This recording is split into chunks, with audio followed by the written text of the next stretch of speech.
Imagine going to a bank and depositing $100,000 into it because they told you that they have a foolproof method that can make you 1.5% per day. Now, imagine 3 to 4 months later, that same bank calls you up and says, hey, sorry, we can no longer give you that same 1.5% that we quoted you that brought you into this bank. Now we can only give you 0.8 to at the most 1.1% on your money every single day. Imagine that you decided to stay banking with that bank and you left your deposit in. Imagine that just a short few days later, that same bank told you, hey, sorry about this, but we're not going to be able to give you that 0.8 to 1.1% that we quoted you after we got you in with the 1.5% per day. We're not going to be able to give you that.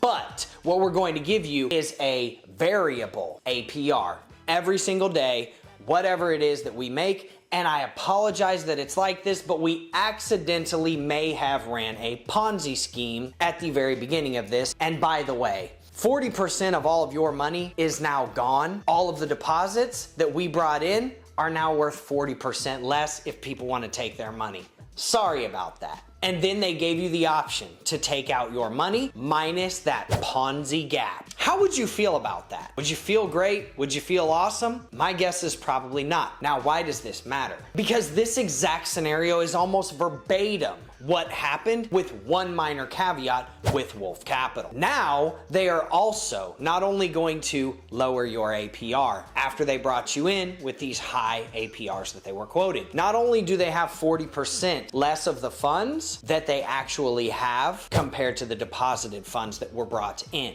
but now they are also going to take 20% of everything that they make every month, and they are going to keep it into a pool and not pay it out to the investors that funded that institution so that they can in turn make up for the Ponzi gap of the past 4 months to the tune of about 40%. Or about $4 million. How would this make you feel as an investor? What would you say if I told you that you could earn a guaranteed 1.5% on your money every single day, and all you have to do is stake your money on a platform that trades your money using bots and even manual trading from an expert trader?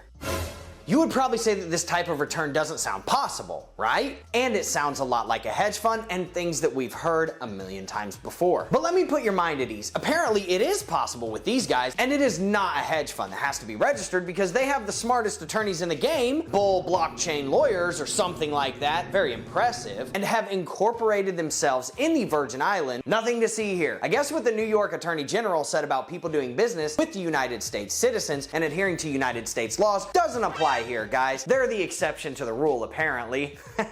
Laws don't apply to these guys. Now, what if I also told you that even though they quoted you on that percentage, that they could change it or turn it off at any time that they wanted to? You'd probably say, that doesn't really sound like a sustainable business model and errs on the side of deception and potential fraud, right? And then let me ask you one final question. What if I also told you that they could turn off the ability for you to withdraw your money or claim any of your profits at any given time? You'd probably say, that sounds illegal, right? Now, what if I told you that that is exactly what happened with Wolf Capital? Would you be surprised? A project quotes a guaranteed percentage APR on your money every single day. Obviously, there's nothing to see here. Totally legit. They then take on massive amounts of deposits and then pay out those deposits to the people who deposited their money previously, openly admitting their project and business model is a Ponzi. So much, in fact, that they actually reach a 40% Ponzi gap, which we will show you all of that in just a bit, between what is actually on hand and what has actually been deposited or owed in deposits to their investors. Then they decide to take the APR down so as to be able to keep up with those outflows and guaranteed returns, almost cutting that 1.5% APR quoted initially in half overnight.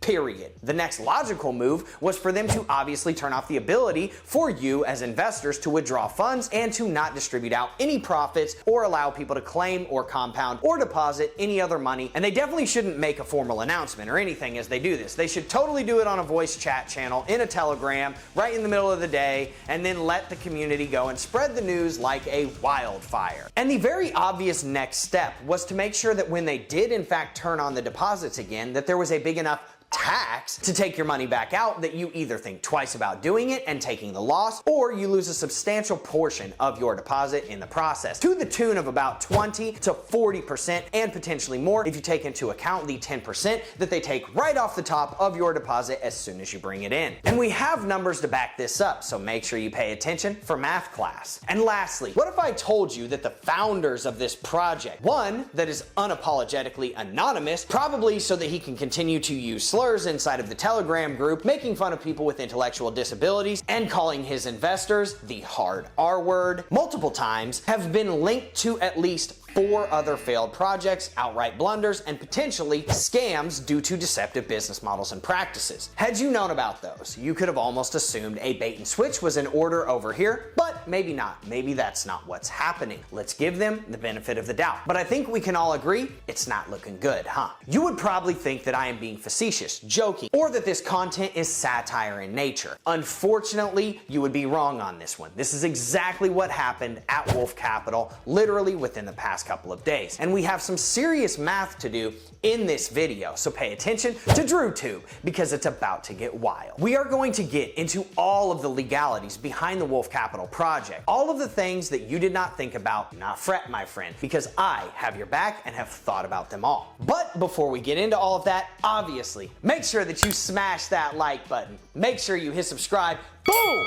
Bang on that notification bell. Comment anything that you want in the relevant sections. I appreciate it. Now, without further ado, let's dive deep into the wild world of Wolf Capital and see what led the team to make such drastic moves with everyone's money. Okay, first things first, let's address the elephant in the room. The promise of guaranteed returns to the tune of 1.5% per day. That sounds illegal. If you were thinking that, you would be absolutely correct. That is absolutely 100% illegal to do in the United States and in most sophisticated countries that have financial rules, regulations, and laws. So, let's address the rhinoceros in the room. This sounds like an unregistered and unregulated hedge fund. Why, you ask? Well, let's go ahead and look up the definition of a hedge fund on investor.gov. Hedge funds pool money from investors and invest in securities or other types of investments with the goal of getting positive returns. Wolf Capital couldn't possibly fit into that category. For Pete's sake, they just literally take your money as a deposit and tell you to stake it, and then they're going to trade your funds that you deposit, and the entire goal is to get a positive return of 1.5%. Oops, my bad. I mean 0.8% to a cap of 1.1% per day, all under the guise that you can remove your principal deposited balance after 60 days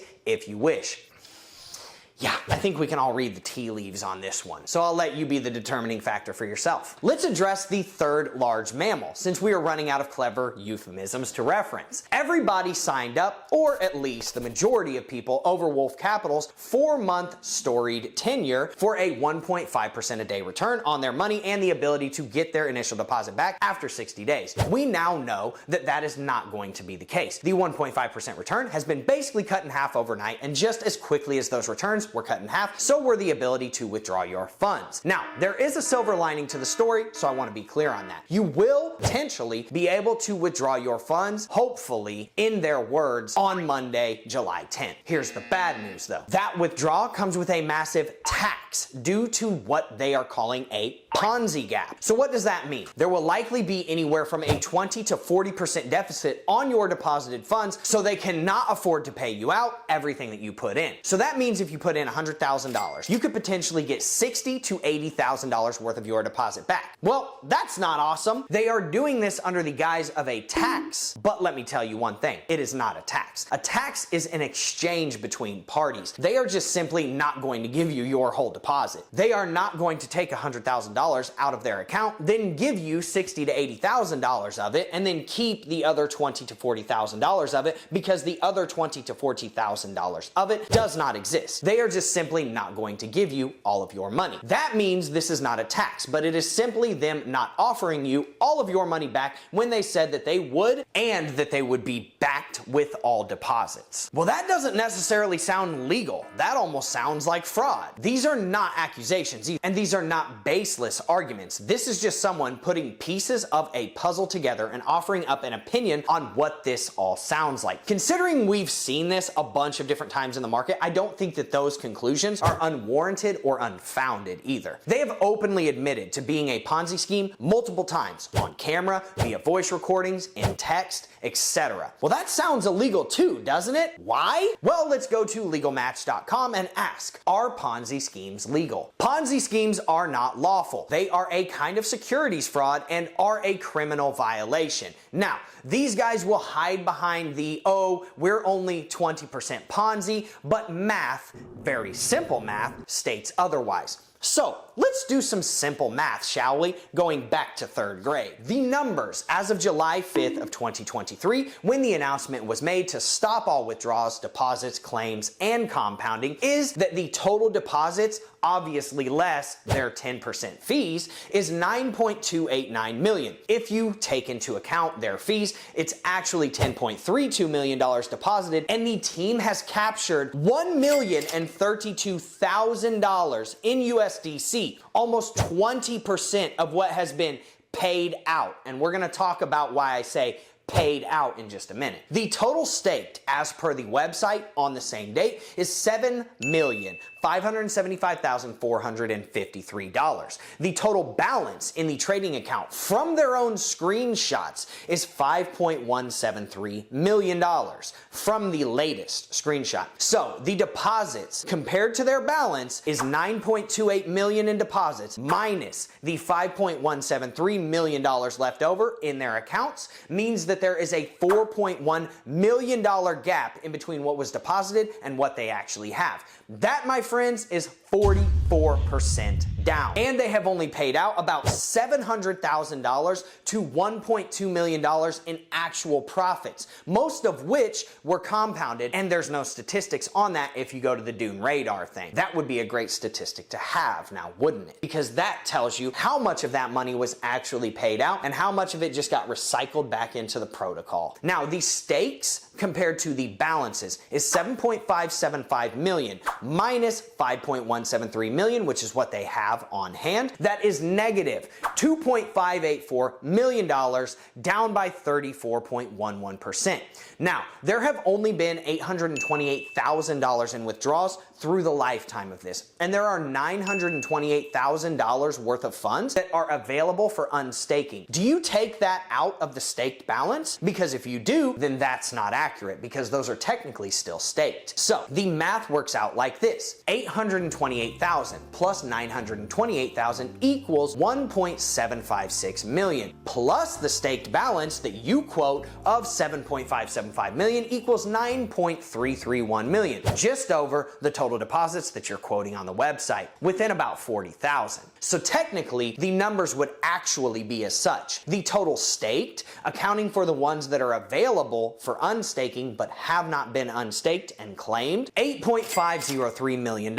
And that is because you are adding the 928,000 that has not been unstaked to the reported staked balance. Referencing that tweet from 0x stating that you've paid out $4.8 million in profits, that is now apparently $5.3 million as per Dune Radar, deposits compared to balances are negative $4.1 million, or down 44%, and you've only paid out about $700,000 or $1.2 million, depending on which numbers you're taking, in actual profits, most of which were compound. With those numbers, we can now show unequivocally that 79% of the payouts were actually from investor funds. So it is actually closer to 80% Ponzi. Staked compared to the balance is negative 3.33 million, down by 39.16%. And that, my friends, is the actual Ponzi gap. 39.16% and 79% of this entire payout structure has been pure Ponzi. So does that sound like 20% Ponzi? Does that sound like a 20 to 22% Ponzi gap like they were quoting the other day? And furthermore, does that sound legal by the definition of Ponzinomics and legality in literally any jurisdiction? You be the judge of that. I'm just the guy with the braids on YouTube delivering the facts in a fun and entertaining way. So here's another thing that we will address, killing two birds with one stone: the offshoring of the company in the Virgin Islands, as well as the SEC legalities that come along with that. In Travis's James Pelton AMA, he also stated, and I quote, I'm not too worried about it regarding running a hedge fund and the SEC coming after them. We're a small fish compared to the bigger ones that they're trying to get. And then stated he'd talked to someone about moving the legal part of the company to Dubai. Now, let's reference BitSlotto and the US Department of Justice, what they said to both BitSlotto and KuCoin. And I quote, "Whether you break our laws from China or Europe or abuse our financial system from a tropical island, you can expect to answer for your crimes inside of a United States courtroom." That is the Deputy Attorney General, Lisa Monaco, and what she told reporters at a news conference at the Justice Department in January of 2023. And you can actually reference this. It is on Reuters and it is an article. Secondarily, what she is referencing here is that if your marketing or your membership, your investors, reach the United States, you are absolutely under the jurisdiction of the United States, whether you like it or not. Get with the times or don't. Weird that they're not doing that. So is anybody wondering why Wolfer Finance and PreSend are going through regulation literally right now? Yeah, to protect our people and our businesses. We aren't just shooting from the hip and hoping for the best, assuming that we're too small. They're coming, that's a fact. So Wolfer Finance and PreSend are both rolling out Regulation CF crowdfunding offerings on a regulated platform called Acamona.com that is fully regulated and has the legal ability to issue these digital securities by the SEC. Those digital securities will be housed in your cryptocurrency wallet, and you can invest in the coming weeks via USDC on ETH or Polygon. What does Wolfer Finance do? It is a master and validator noding company that provides blockchain infrastructure to the blockchains that matter: Ethereum, Flux, FTM, AVAX, and we will also be coming out with a mining arm very soon. We also own 10% equity stake in PreSend. What is PreSend? A revolutionary wallet transaction security software that is patent pending in the United States and will be getting licensed out to the large players in the game: the MetaMask, Trust Wallets, Braves, Opera, the Coinbases and Binances and Krakens of the world. We stop cross-chain transactions from happening where people lose their money. Think about sending USDC from a Polygon wallet to an Ethereum wallet. You potentially just lost your money. If you send Binance coin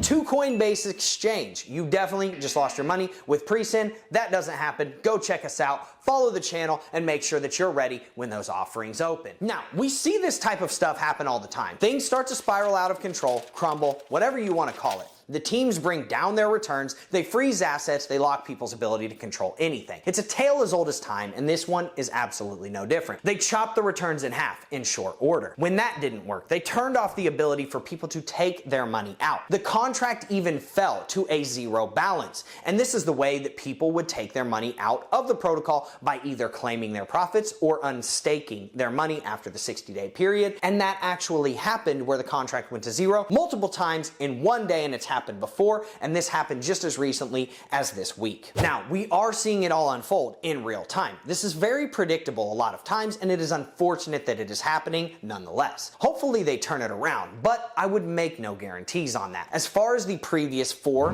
failed projects that were economically unsound and were basically flat out lies as to the business models, I give you the first and foremost, WC Miners, which I've already done an entire video on, that plummeted to zero within weeks. I then give to you their follow-up, WC BUSD Miners, which met the same tragic fate within weeks. Now, to be fair, Travis did say that he was only the CEO of this project and not the actual founder. 0x, his co-founder of Wolf Capital, was the founder, in Travis's words. Now, I do have a quick question though. If there's no company, how can you be a CEO? If there's no legal entity to be the chief executive officer of, then why would you call yourself the CEO? It's odd to me, but I've digressed. I then offer you D Mountain Finance, 0x's project number 2, a fork of AVAX. Surprise, surprise. It's at zero. The next project I would like you to turn your attention to is called Mountain Miners, which quoted people that it was mining AVAX, Matic, BNB, BUSD, among others.